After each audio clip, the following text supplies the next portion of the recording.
May news, ang matindi nito, may news item May talaga. news item, siyempre.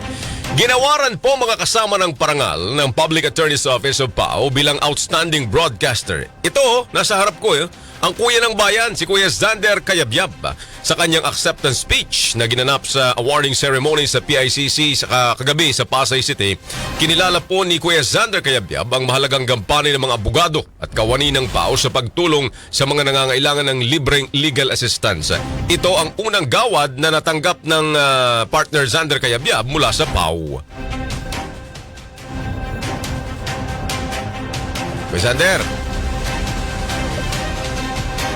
i-live mo na. I-live mo na. Wala nandito rin pala dapat si Attorney Percy Acosta Xander Video. Mamaya na lang. Sige, mamaya na lang. Dapat po ay magsasalita si Kuya Xander at may tinig. Ano ba sasabihin mo doon? I-live mo na. Nagpasalamat lang naman ako. Nagpasalamat ka. Hindi mo may live yung kay Attorney Percy Acosta.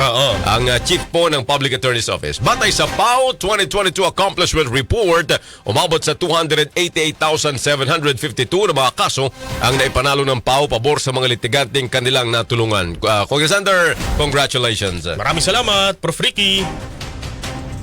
Ang pagpili po sa mga kapatid sa media, sa mga network, broadcasters, ay yung kanilang nakikitang sinseridad para itaguyod ang misyon ng Public Attorney's Office upang palaganap ang kaalaman sa batas. Para po sa ating mga kababayan, makakaasa po kayo ng pakikipagtulungan ng Public Attorney's Office sa lahat po ng kapatid sa media, mga broadcasters, network, upang patuloy pong maisulong ang bandila ng katarungan, katotohanan at kapayapaan.